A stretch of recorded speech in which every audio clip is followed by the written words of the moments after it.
কালকে রাত 10টায় আমি ঘুমানে এক হুন্ডুয়ালায় দেখি ডাক দেয়, আগুন লাগছে আগুন লাগছে।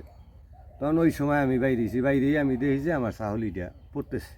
তা আমি এই দাঁড়াই দেখতেছি যে নিবেনের কোনো কায়দা নাই, কোনো কায়দা নাই নিবেনের। এবার মানুষজন আইসে আইয়া খাড়াই রয়েছে, আমি এই নেই খাড়াই রয়েছি, যাইনি। বিভিন্ন জনের বিভিন্ন মন্তব্য আমার ডেজি গেছে, আমি গেলে আমি কেউ দেখি নেই, আমি কার কথা বলবো।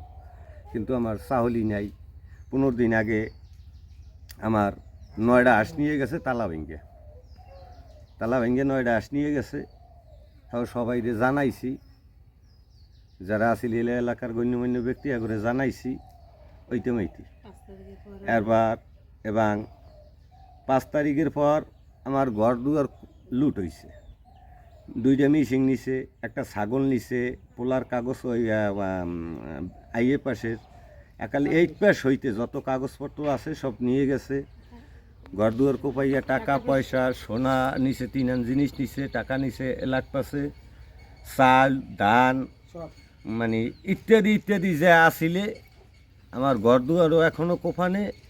তারপর আমার এখন জানে নিরাপত্তা নাই সোজাগতা। আমার নিরাপত্তার জন্য আমি প্রশাসনের কাছে, এখন বর্তমান সরকারের কাছে আমি এর বিচার চাই। মানিজ্জাত ছেলে মেয়ে লইয়া ঘরে থাকি, এখন আমাকে মানিজ্জাত ঘরে কোন কালে পুরে মার্গে হলায় না কি করে, এইতেই আমাকে এখন ভয়। মেয়ে আছে ডাঙ্গর, এরা স্কুলে যায়, লেখাপড়া করে, পুঁতে গাড়ি কিছু করে না, ঘরে করে না। এখন ঘরে তুই থাকতে এখন ভয় লাগতে আছে, কেমনে ঘরে যে থাকবো আমি হইতে কইতে ঘরে তুই থাকতে মনে করে না, মনে করে যাই কি জায়গা জমি নাই, তোরা এবার তো ধাওস কিনে তোরা সব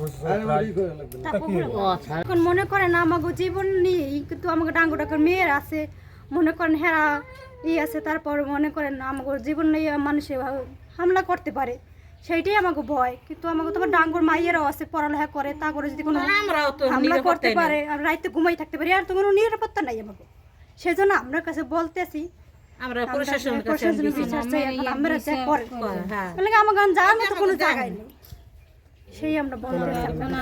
এই ফেসিবাতেরা ইয়া করে, এই ফেসিবাতেরা ইয়া করে।